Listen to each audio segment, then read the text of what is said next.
You're listening to and such a short amount of time to do it in. We really a Mamma Mia podcast. Hi, I'm Mia Friedman, and welcome to No Filter. Sometimes the universe sends you something exactly when you need it. I'm going to get a little bit woo-woo here on you for a second. A couple of months ago, I was driving back from the airport, and I was listening to a podcast, and they were interviewing a blind newsreader. She was a newsreader for Triple J, and her name was Nas Campanella. And she was talking about, it was a technology program actually, and she was talking about how she does her job using technology. At the time, I was just about to interview Ben Houston, who is the father of Ruby Houston, a little girl who suffered leukemia at the end of last year, and as a result of that, had a cerebral hemorrhage and became blind. So I was interviewing Ben about Ruby, and she'd lost her sight in the same kind of way as Nas had, but Nas had lost hers when she was about 6 months old. Anyway, I started thinking about Ruby and having to basically climb this Mount Everest of a life that she wasn't prepared for, while also battling leukemia and having lost her mum tragically when she was just a toddler. And I thought, wouldn't it be great if I could put Ben and Ruby in touch with Nas just to get a sense of what life could be like for Ruby in the future and how many possibilities there could be. At a time when it must have felt like Ruby's world had suddenly got so small, I wanted to kind of give them a bit of hope that there was still a big future in store for her. I didn't know how to contact Nas, and so I somehow found her email. And I didn't know how that worked because she was blind. How could she read emails? But I just sent her one, and she replied almost straight away. And she straight away said, I would be thrilled to meet Ruby and to talk to Ben and to do whatever I could, because that's the kind of girl that Nas is. So she went and met with Ruby a couple of times, and a beautiful friendship was sparked. And then I interviewed Ben, and then a couple of weeks ago, I still hadn't met Ruby, so Nas and I went together, and I met Nas and I picked her up from her house. I was nervous about meeting Nas because I didn't want to do the wrong thing. I wanted to make it as easy as possible for her, but I didn't want to be condescending. I wanted to be helpful without being patronising. We texted, again, don't know how that worked, but it did. That morning, I was getting dressed, and I was thinking about what I was going to wear. And then I realised it would be totally lost on her. And it made me think about how much of myself I express to people by what I wear and how that wasn't available to me with Nas. It made me realise how Nas must experience the world on a totally different level to those of us who can see. Anyway, none of my nerves about doing or saying the wrong thing with Nas lasted beyond her getting in the car. I'm not going to give too much away because this interview with her answers every question that has swirled around in my head. How do you read the news when you can't read? How do you work out what to wear every day? How do you date? I promised Nas I wouldn't call her an inspiration. I found that people with disabilities hate that. They're just living their lives. But Nas is living hers with such passion and such gusto, she makes me feel really tired. She's also just incredibly good company. Such a good woman. Enjoy my unfiltered conversation with Nas Campanella. Nas, I wanted to ask you about the logistics of you getting here, because last night I was reading my research that our wonderful producer Eliza had prepared for me, and I was in bed with my daughter, who's 10, and we were chatting, and I was telling her about you, and I've told her about you before. And as part of the research, there was a video of you that was done, I think it was on the ABC, about YouTube your career. clip. Yeah, it was an interview. Yeah. It was really great. I think it was behind the scenes or something. And as we were watching the video about you, a text from you came through. And my daughter was like, oh my God, how can Nas text you? And as part of that, not only was there a text, because you and I have been texting back and forth, as part of that text there was an emoji. Yes, so I did it on purpose. So Coco was like, oh my God, can you text back and ask her how she does that? And I said, no, you're going to have to listen to the podcast. So let's just start with texting. How do you text? So I've got a phone that has the speech software on it. So everything I touch on the screen, it reads what I've touched out aloud. And if I want to select it, I double tap on it with my finger. So Does that make sense? Yeah, so it's like And Siri a bit? It is Siri. It's the voice of Siri. And, you use different keystrokes to get around the different apps in the phone. So, I've got enough apps to fill up kind of 4 or 5 pages of the phone screen. So to skip through those, I've got to swipe with 3 fingers left to right to get through them. So there's just different keystrokes to navigate it. And how can you point to the app that you want, though? I have to remember where the apps are on the screen. So I'll remember, my podcast app is top left-hand corner. On the first screen? On the first screen, yeah. So you've got to remember the place. Other people might have more simple ways of doing it, but I was just taught that way, and I'm kind of a creature of habit. Once I'm shown something, I just stick to it. Who taught you? So when I got the phone, my partner, Tom, showed me how to navigate through it. And then, other vision impaired people I've met, they have different ways and different podcast apps and things that they use. So, we talk and we'll just help each other out. When smartphones first came out, were you already with your partner? Or was that like a big thing in the vision impaired community when It was a big thing. Like for me, I grew up having one of those brick phones in high school, and it didn't have any talking features at all. So my little brother, he's 4 years younger than me, he had to read my text messages. And like it got awkward sometimes, but I would remember, if I press the number 2 twice, it's a B, or if I press the number 4 3 times, it's an L, or whatever it was. Mm-hmm. So I could type my own messages, and I would just remember, what I'd typed and where I'd put the spacing and things like that. But he would have to read them back, so it was awkward. It really was. And then it kind of developed into I got a new phone that could actually read me the text messages, and then it could read me the text messages but do nothing else. So I would have to remember where everyone's numbers were. I'd just memorize phone numbers. So then the iPhone or the smartphone came out, and it's made the world of difference to me. Like, I can do everything on the phone now, call, text, emails, whereas previously the phones only kind of had, one and not the others kind of thing. Well, my first contact with you was sending you an email, and I didn't quite know how it was going to work, but I just assumed that you had it together and that you would be able to read it, and you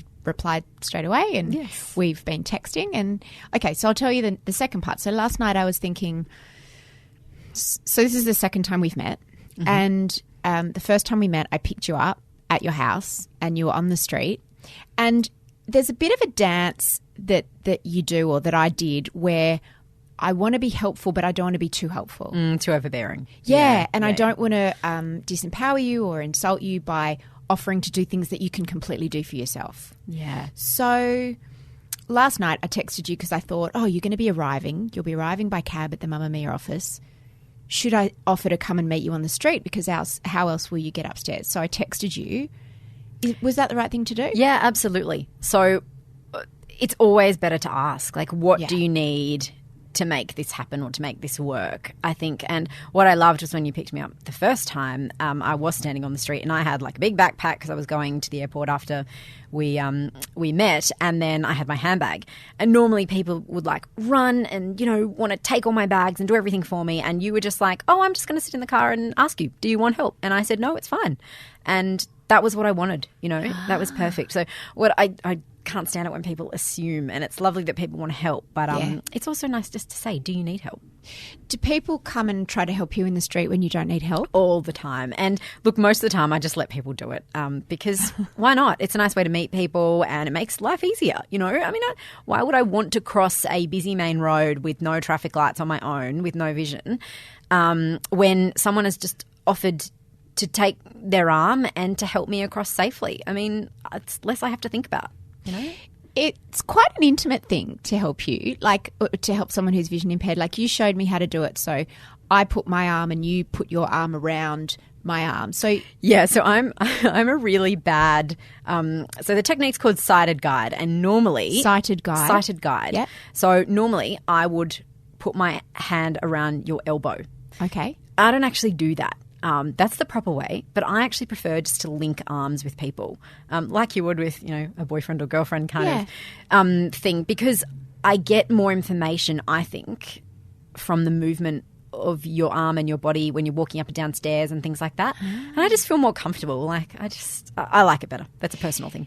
when people come up to you in the street and want to help you, what about your personal space and your personal boundaries? Like someone touching you and holding your arm or you holding their arm, that is quite an intimate thing. It is, and some people hate it. Some vision impaired people really hate it. I'm not.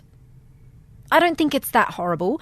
I prefer for people to ask before they just grab you and pull you in some direction. And do people do that? Like they come and grab your arm? Yeah, they'll come up and say, "Oh, here, come this way," and just pull your arm. And they have no idea where you're going. They don't know you. I've actually had people when I've been getting on the train. Obviously, I use a white cane, and the cane is there to feel what is on the ground. Step up, step down, where the gap between the train and the platform is. And some people don't even ask. They just come over and say, "Oh, I'll help you," and pick up the cane off the ground, which defeats the entire purpose of it. And I have to say to them, no, look, don't touch my cane. It's there on the ground for a reason. It's not going to fall down into the platform. And I have more issue with people touching the cane than touching me, to be honest. I'd prefer them ask. Oh, that's interesting. What's your relationship like with your cane? It's been a very funny relationship. So I had a cane from really early on in life, and I guess I never really had a reason to use it. So, what do you mean you had no reason? Well, Mum to and use Dad it? would always drop me off at school, pick me up. My friends would always grab me by the arm and take me, to where I needed to be. And I never really needed to be on my own and get from A to B. And if I did need to get somewhere, people would always offer. And I'd just be like, yeah, sure, let's go together. So it wasn't really until university. So when I was 18, where I had to get the train into university and get around the huge campus on my own and, get around the Sydney CBD, where I actually felt like I needed to use it. So I used it sporadically during primary school or high school, but I guess I always felt a little bit like that was the point of difference. As soon as people saw the cane, they knew you were different. Is that why you resisted using it at first? A little bit, yeah. And it took me a really long time to want to use it and to want to be seen as a blind person. Yeah, and then when I went to university, I just discovered that it led, using the cane led to independence and confidence and being able to just get around and do whatever I want and not have to rely on people, and it was a fabulous feeling. Is it quite an intimate relationship with your cane? I've heard people who use wheelchairs talk about the connection they have to the wheelchair, and it's almost an extension of their body. It's not. I don't see it as an extension of my body, because the fact that I'm blind is just a tiny part of who I am, right?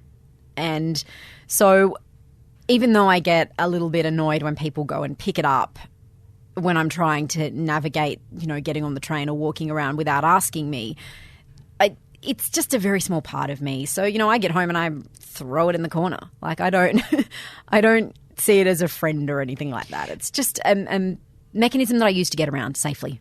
But someone shouldn't, because it is the mechanism you get around, it's like people shouldn't touch it or move it or... Yeah, and I should add that it's not their fault. A lot of people have seen people with canes and guide dogs and things like that. They don't know. I guess my point is I just wish people asked rather than just going ahead. And you can't be angry with them as well, because they're only doing it out of the goodness of their heart. They're trying to help.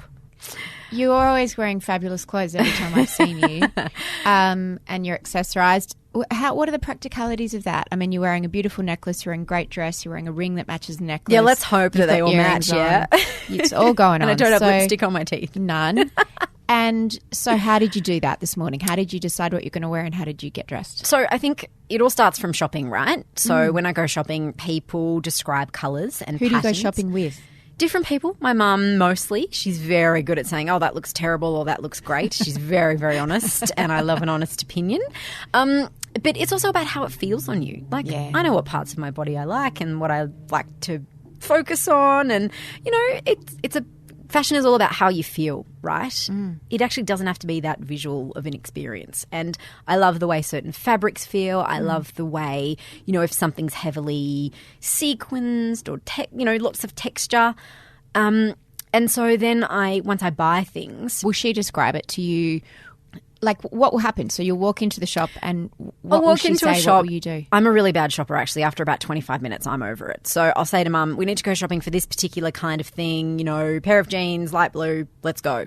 And she'll just say, okay, these are the brands we've got here and these are the styles. What do you think of these? And then we'll just go and try things on. And, you know, she might say something looks fabulous and I'll say, no, it doesn't feel great. I don't like it. No. And other times I think things feel good and she says, oh, it doesn't really look good on you. So, you know, she just describes. There's a lot of trust in there. There is. There's so much trust, but it's your mum. If you're not going to trust your mum, who else are you going to trust? Yeah, but what about when your mum said, you don't want to go out dressed like that? And you thought, yeah, I really do want to go out dressed like me. Well, yeah, there have been times where I've just gone, oh, bugger you. Like, I feel fine in it, so be quiet. So there's still a lot of, like, individuality and creativity there. Do you shop for pleasure or more for are you more of a hunter when it comes to shopping rather than a gatherer? Because you can't, like, window shop. There's no pleasure in just going. So my version of window shopping is I read lots of fashion blogs and, you know, talk to friends about what's in magazines. Okay, so when you say you read fashion blogs, what does that mean? So I have a screen reading program that's been loaded onto my computer. It's called Jaws, and it's this sort of Americanized little robotic voice, and it scans everything on the screen and then it reads everything out aloud. So as I type, it will read what I've typed, including spelling, punctuation, whether there's a space, a line, etc. And so that's how I read emails. That's how I read, you know, different websites. And it's all through keystrokes. So you would use the mouse to navigate around the internet, etc. I use keystrokes because obviously I can't see where to click and move the mouse. So you just remember different combinations. So if you want to go to the top of a page, it's a certain combination of keys. If it's the bottom, it's another combination. So my memory is stored with all these different, you know, combinations for computers and phones and things. There's a lot. So not having the sense of sight means that your other senses and abilities are far greater than people who can see, right? I like because to they have think to so. be. I like to think so, yeah. I mean, I have to remember so many things, like mobile. You know, as I said, I had to remember everyone's mobile phone number in primary school because I couldn't remember where they were in my phone and the phone couldn't talk. So, yeah, I've relied on my memory a lot. So then you've bought your clothes, you take them home, and then what do you do? So first thing to remember is that I would never buy the same top in two different colours because they feel exactly the same, and how would I know what colour they were? So that's something I think about. And if they are the same colour, so I do have this sort of turtleneck knit and one's black and one's red, they're exactly the same. So my grandmother has actually sewn a little button in the red one in the back on the tag. So, I mean, yeah, there you go. Another memory thing. I have to remember that the one with the button is red. So, and you must have very well organised wardrobe. I do. I'm a bit OCD with that stuff. So in my wardrobe, I sort of have dresses all together, you know, shirts all together. They're all kind of, it's not colour coordinated. I remember the colour and pattern of everything in my wardrobe. And sometimes I do forget. Like sometimes I'll walk out and my dad will be like, oh, pyjama pants with orange top. Great. So yeah, I just rely on my memory and the feeling. Like I can remember where I bought certain things and who I was with, and that helps jog my memory about the colour and you know, the reason why I bought it.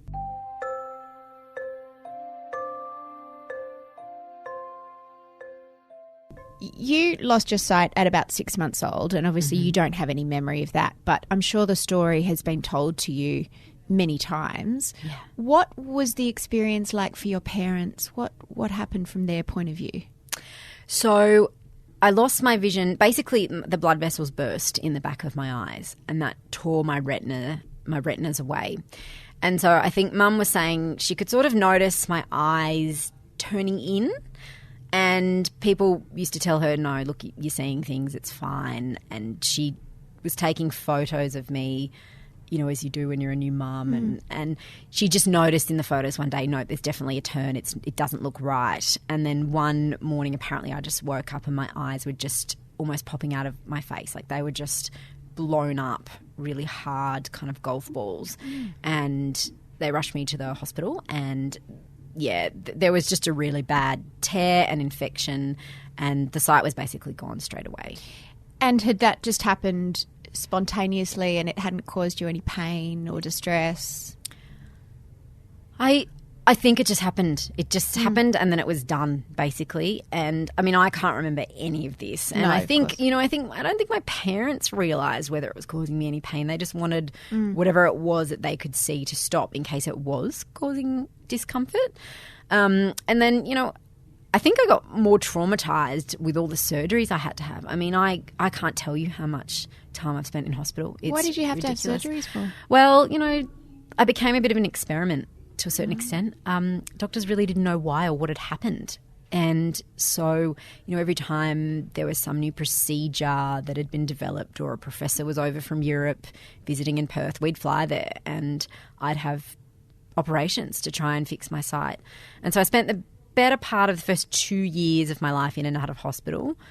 And I don't really remember a lot of that, but I do remember lots of surgery when I was in primary school and even in high school.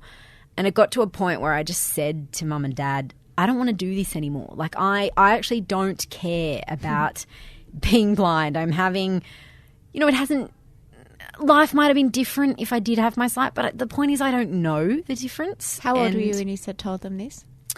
It was mid high school.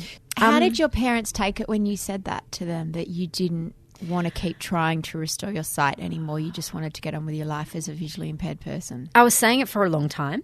And at first, their parents, they want their kid to be healthy and have the best quality of life, right? So they just wanted to keep trying. And in the end, they just knew that it was my decision. And I think they just knew that I just had enough. Like, it was traumatizing, and they could see that. What a difficult decision for them as well. Like, you obviously understand why they had to, or why they made the decision that they did until... Totally, and I think they understood my decision and they respected it.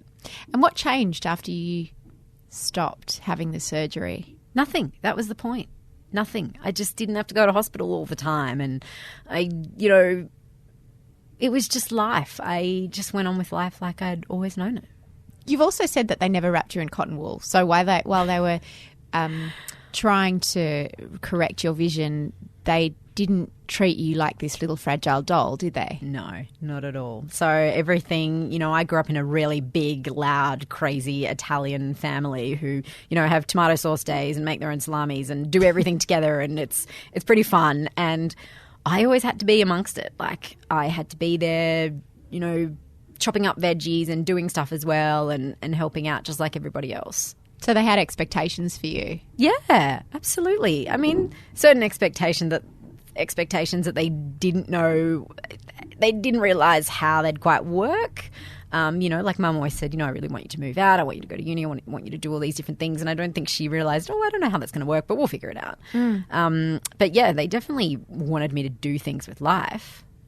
Your vision problems and what happened with your blood vessels bursting were the result of a genetic disorder. Is that what it's called? So it's just called... a condition. It's just rare retinal abnormality. Yeah. Which is basically what it is. They don't know what it is, right? Hasn't it got a strange name? Something with tooth in it? The word tooth? No, so that is... Oh, that's the fingers. That's my sensitivity condition. All right, we'll get to that in one second, but I just wanted to talk about your brother because 4 years later he was born and he had the same condition in his retinas. How was it diagnosed and what did they do about him? Similar thing, eyes turning in. Mum noticed it. She took lots of... It was because she was taking photos and then she looked at the photos and saw his eyes kind of turning in the same way and took him to the doctor straight away. So didn't wait, didn't hesitate. Even though people were saying, you're seeing things, you're just thinking about what happened to Nas. People didn't believe her the second time? No.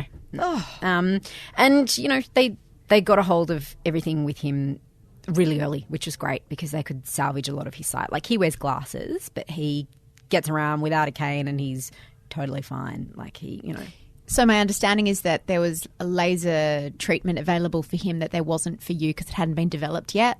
Is that right? I've had some laser shots in my eyes, but there was too much scarring and way too much damage for it to work by the time that technology was developed. And because you've never had sight that you can remember, what do you like? I don't even have the words to ask the question, but I think you know what I'm trying to say. Like, how do you know what a tree looks like? How do you know what but by feeling. It's Right. an imagination, I guess. Like, How do you know what people green looks like? describe.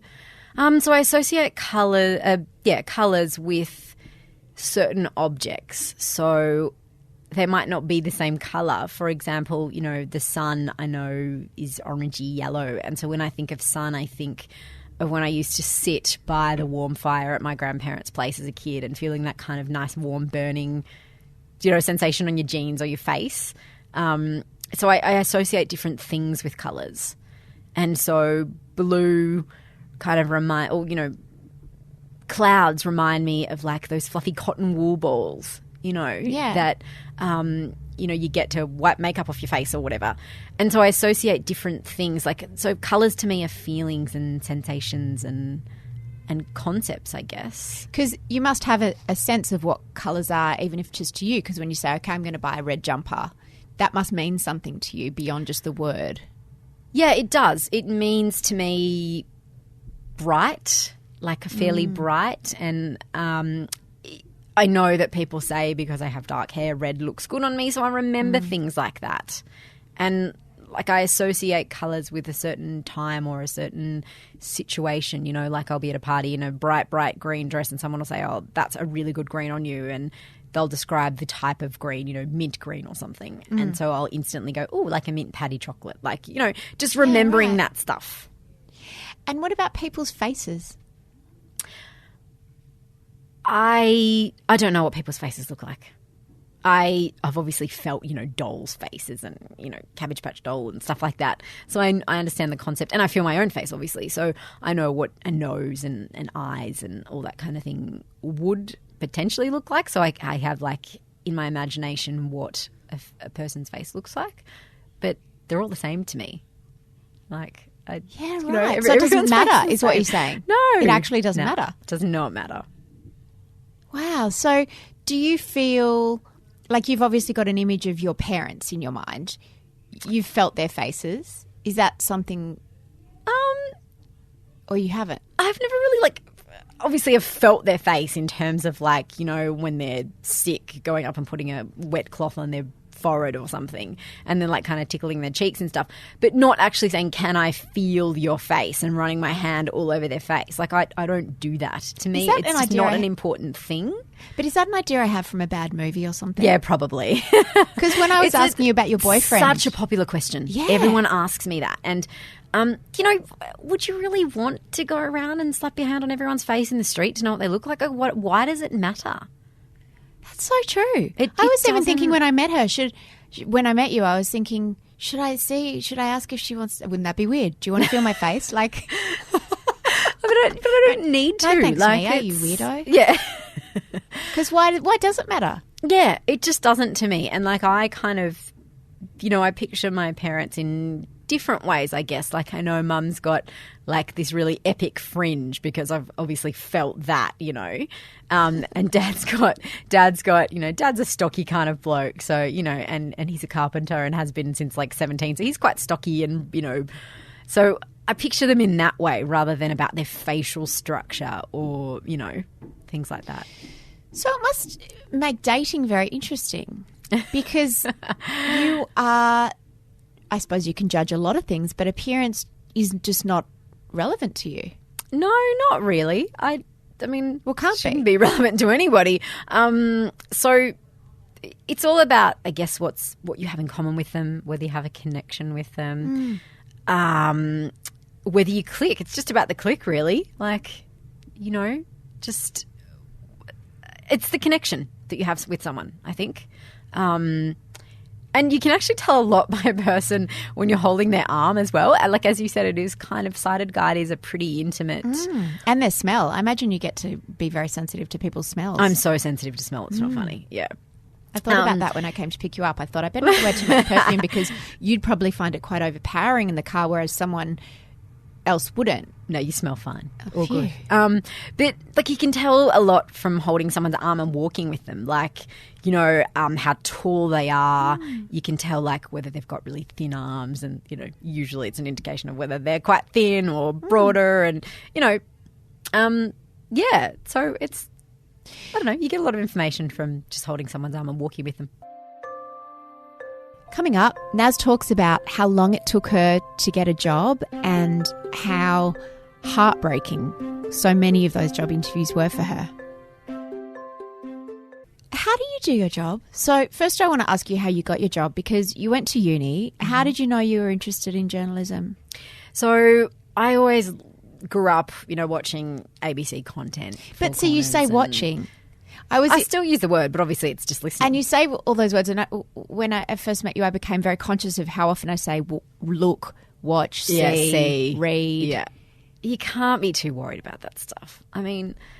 Okay, so when you say watching to me, it doesn't matter. You mean just like in front of the television. Yeah, listening. It is watching, just in a different way. You're still absorbing similar kind of things as I'm absorbing similar things to what you would be when you sit in front of the TV. So, grew up watching kind of all Four Corners, Foreign Correspondent and all that sort of thing. And, I used to love just how much information people knew on, newsreaders and journalists knew, and how they interviewed people. And I loved that, I was so hungry for information as a kid and even as I got older, and still now, obviously. And so I just thought it was awesome that they got to do that. And as I got older, I realised that it was an incredible privilege and responsibility, really, to take information and teach it to people, or give it to people in a way that was informative and educate them about the world around them. And so at about 15, when everyone else was choosing, extracurricular sporting activities and things like that on a Thursday afternoon, I went to my principal and said, I don't want to do sport. I want to do community radio. And so my best friend and I ended up hosting our own radio program for 1 hour a week for 9 months. And it was incredible. It was just the most amazing experience. We got to create this show from nothing. We'd come up with topics for people to call up about and have, debate about and play music. And of course I got to talk on the microphone, which I loved. And I just knew straight away, and I grew up with the radio. I just grew up with radio being on as soon as I woke up, last minute before I went to sleep. I just loved music and hearing people talk. And I used to do that silly thing where, I had a tape recorder and a cassette, and I'd record myself speaking and introducing songs and then playing the songs and playing it back. And, it was really vain, but I loved the sound of my own voice. Always have.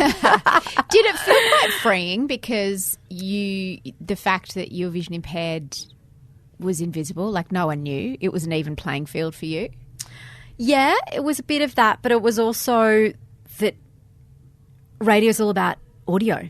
And if it sounds good to me, it's going to sound good to everyone else. I mean, I can't edit, television images for obvious reasons, but with radio, I know when something sounds good, and it just felt great. How hard was it to then get a job? It was pretty hard. I went to university, and while I was at university, I did kind of 3 or 4.5 years of unpaid internships, because I knew it wasn't going to be easy. Where did you do those? Oh, everywhere. Newspapers, community and sort of major metropolitan ones, women's magazines, radio stations, wherever would take me, basically. And so I knew I had a really good CV, and it was long, and I had a huge portfolio full of published work. So I knew I was ready, and I knew, I had potential.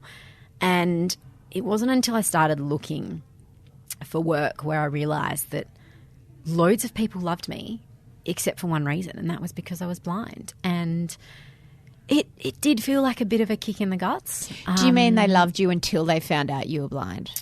Or they loved you because you were blind? No, until. So I'd apply for jobs and I never, ever disclosed my disability. Some people do, and I'd spoken to loads of people and got lots of advice about this. And I decided I wanted to be judged on nothing else but my internships, my university degree, merit. And it wasn't until, I got lots of interviews, right, because the CV looked good. And I'd proven myself and shown that I really wanted to be in this industry. And when I got the call, to come and do an interview, I'd really judge it based on what the person sounded like on the phone. If they sounded really kind of upbeat and energetic and, you know, like they'd be okay hearing that I was blind, I'd tell them. And sometimes I chose not to. So there were times where I'd just rocked up to an interview and walked in and they then found out I was blind because I had a cane. Can you feel the energy change in a room? Totally. I was going to say you must be really Absolutely conscious of that, because at one stage just a few minutes ago I waved at Eliza because I was worried about the volume levels of something.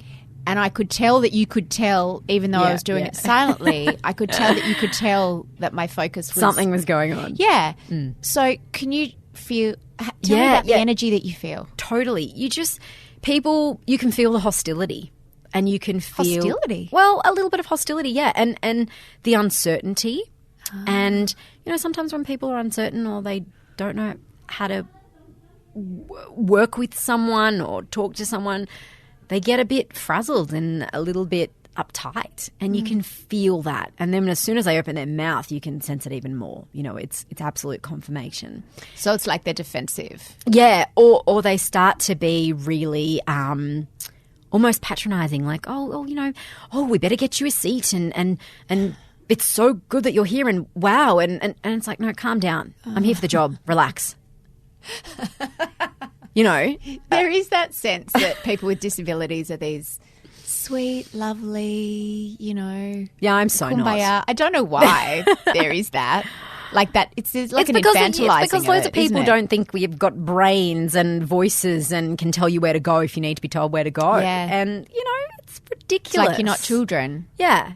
You are treated like a child sometimes. So you found that at the interview stage you were missing out on opportunities. Yeah, I mean, I actually had people say to me on interview panels, how the hell can you be a journalist? You can't see anything. And other people just kind of... There was one person that And actually... what would you say to that? Well, I would just simply say, well, you know, I disagree with that. You know, I've already shown, as you can see in my CV, it was a very kind of scripted answer because I was prepared for this. I was so prepared and I'd rehearsed it 1,000 times. So would they throw up things like, but how would you read emails and how would you... Yep, and I had answers for all of them. Write scripts and how would you watch the clock? Absolutely. And what were your answers for all those things? Well, my answers were basically, you know, that explain the screen reading software, that I've been using it for years, that, you know, how do you think I applied for this job? It was because I surfed the internet, I found the application, I filled it in. Yeah. To be honest, my strategy was to sort of make them feel really stupid. And not just to make them feel stupid, but to teach them something, like to say to them, what you just said to me is absolutely unacceptable. And it would have been fine if they said to me, you know, said it in a different way, like, oh, okay, this could really work, but how is it going to work? Like, we'll need some assistance in making adjustments for you so that you can do this job properly. Instead of just being, this is not going to work. How do you think it can work? You know, there's just a different way of saying it. So fear and ignorance really is what you had to deal with. Absolutely. How long did it take to get a job and who finally took the chance? So it took about 6 or 7 months. And I mean, really in the big scheme of things, that's not a long time. I know people who've searched for a lot longer than that. So I feel really lucky. But it wasn't until the ABC cadetship interview where, you know, they were not hostile. They were open-minded. They asked loads of questions. I felt like I was treated as though anyone else would have been. And they were the ones that took the chance, really. So I was given one of 10 cadetships across Australia. I think in that year, 800 people applied. So, and it was massive. Like, I remember getting the call and it was my parents, I think it was their 30th wedding anniversary that day or something. So we were having a massive party and I remember getting the call and just bursting into tears. Like, I couldn't speak. And I remember saying to Heather Forbes, the lady who'd called me, I was like, are you sure? Like, are you serious? I cannot believe this is happening. And yeah, I just went, you know, downstairs and told Mum, and, you know, that party turned into not only their wedding anniversary, but this huge celebration for me as well. And it was amazing. Yeah. And what did the cadetship involve? So it was basically a year working in the Sydney newsroom, learning how to be a radio and online journalist. So, you know, practicing writing clear, crisp copy and doing interviews and going out to press conferences. At first, I'd follow some of the senior reporters around to see how, they did things, and also to get me feeling comfortable with going out, with camera crews and interviewing people amongst a whole bunch of other journalists and things like that. Was everything more difficult? For me? I know you don't have anyone to compare it. Well, I suppose you can compare it to your colleagues and the other cadets. Yeah. Look, it was more difficult because obviously, I had to make sure that people trusted me, and people at the ABC were great. They just said to me, look, we want to send you to this. How do you feel about it? What do we need to put in place to make sure you're safe and so you get the job done? And that was what I appreciated the most, that they sat down with me before a lot of, press conferences and before sending me out to things. And they'd ask me what I needed, and nothing was ever too hard for them. I forgot to cover the part where you can't read braille because losing your sight isn't challenging enough. So I always really struggled. So I was learning braille, like reading and writing, from really early, like 4 years old, 3.5, 4 years old. And I was always a great writer. And so I had a little braille machine and I'd always type on it. And I was great, except I really couldn't read very well. I just couldn't make out the dots on that page. And for a long time, I had this teacher, like a support teacher at school, who'd kind of come into class. I went to special school initially, and then my parents were encouraged to transfer me into mainstream education, which wasn't an easy decision for them either. And so in mainstream education, I was in class with everyone else, and I had the main class teacher, but then I had a support teacher. And it was her job to sort of make sure that everything taught to everyone else was also taught to me, but in a way that was accessible to me. And so my parents would always say to her, she's really having trouble reading. We sit down at night. I would have the braille book. My parents would have the printed version. And I couldn't read. It was a nightmare, and we didn't know why. And this teacher always used to say things like, oh, well, she's lazy. You just need to force her to practice. Stop making excuses for her. She's not tired. She just needs to try harder. Because that's what you would have thought, right? I mean, that's what they would have thought. Well, yeah, maybe. But also it was clear that I wasn't lazy. It was clear that I wasn't stupid and I wasn't tired. I mean, that's an excuse. That's a really lame excuse. And so it took a really long time for my parents to decide we're not going to listen to this teacher, and they took me to a neurologist, and I was diagnosed with Charcot-Marie tooth neuropathy, or CMT. So it's basically lack of sensitivity in the arms, legs, hands and feet. And totally unrelated to your eyes. Totally unrelated, yeah. So that was why I couldn't read braille. And so, I mean, I can... Because you couldn't feel the dots. You didn't have that sensitivity in your fingertips. No, not enough anyway. And so that was a huge turning point, really. I was about 9 or 10 then. So, more than halfway through primary school. So I was always a really bright kid, but I was lagging a bit behind at primary school because of this lack of ability to read. And then we got rid of that teacher. Thank goodness. She was horrible. And we got this new one that came to the school, and she was the one that introduced me to JAWS, the screen reading software, and taught me how to use a laptop, and introduced me to audiobooks, which back then were cassettes and then CDs. Wow. And, so your life must have opened up overnight. It was incredible. And all of a sudden, I loved reading. As part of your cadetship, you were sent to do a year on a rural radio station? Yeah. So at the end of everyone's cadetship, they are sent to a regional posting. And I was the only one that was handed a full-time ongoing contract in Sydney as a journalist. And I was devastated. Why? Because I wanted to go regional like everybody else.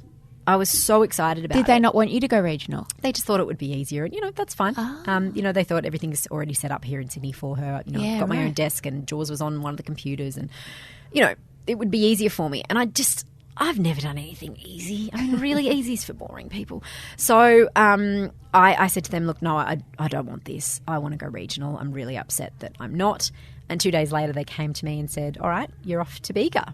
And so, parents drove me 6 hours south of Sydney, and we found a house and went into the ABC office and met everyone. And that was it. It was my new life for 12 months. Do you feel physically but vulnerable not being able to see? And again, I know you have nothing to compare this to, but I would be daunted going to live in another new city anyway. But when you can't see and you're somewhere, you don't know anything. You can't. No, because like as you say, I've got nothing to compare it to, right? Yeah, right. So I go new places all the time. And this was just another thing that I wanted to do. I wanted to be completely independent, live, away from parents and friends and have that experience like everybody else in my cadetship year was going to have.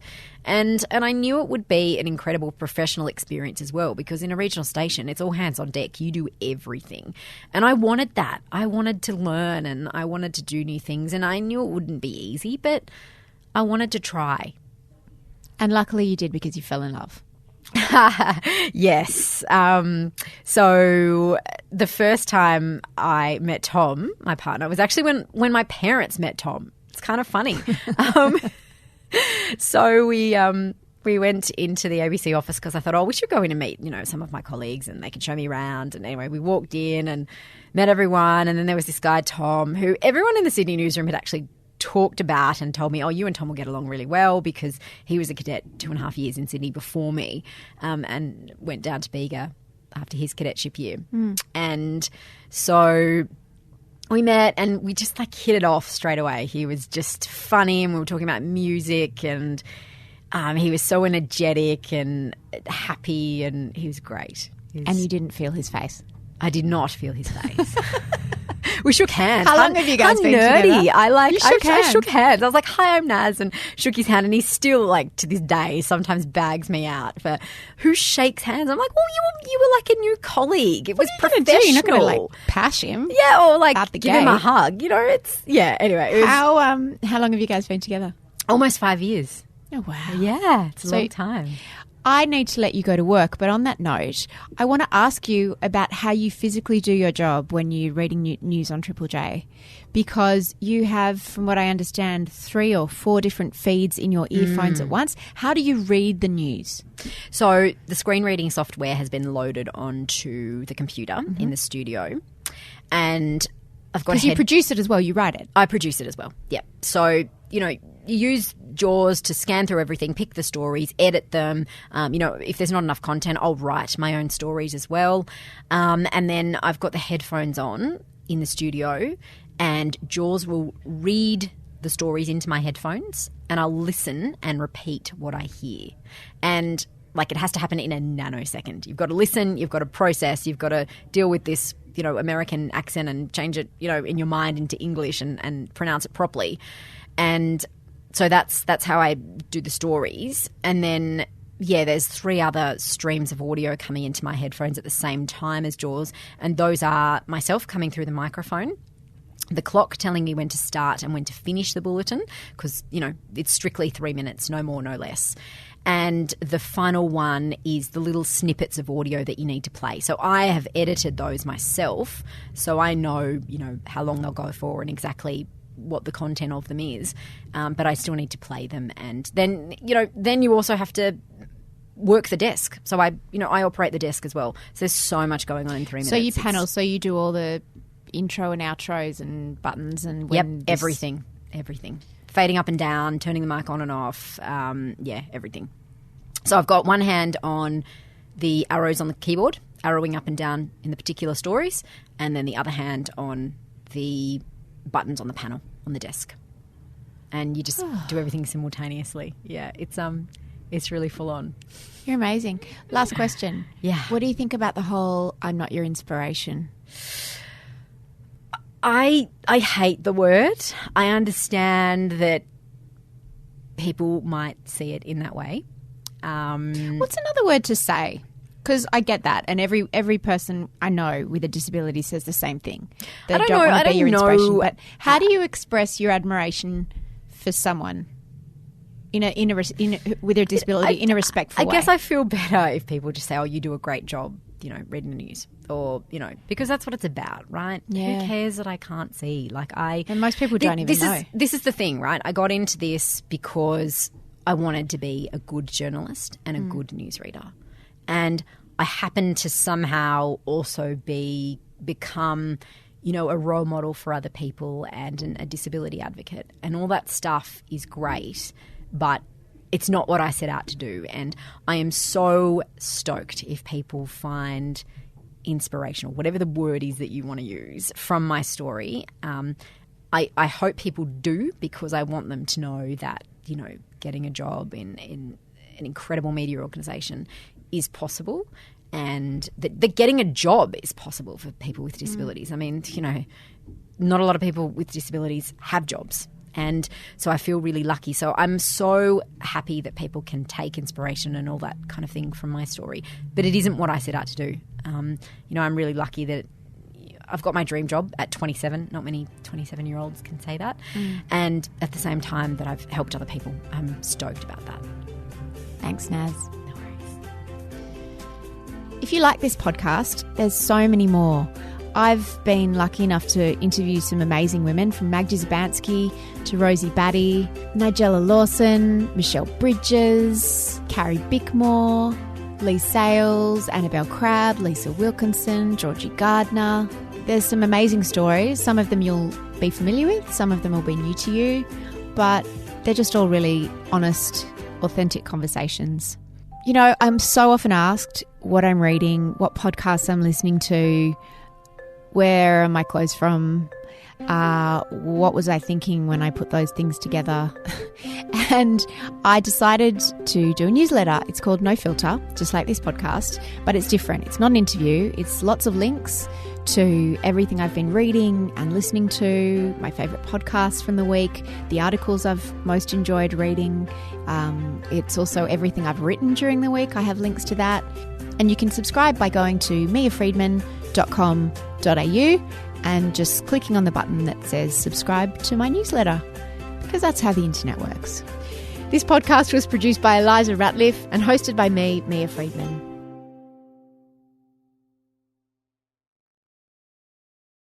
Mamma Mia acknowledges the traditional owners of the land we have recorded this podcast on, the Gadigal people of the Eora Nation.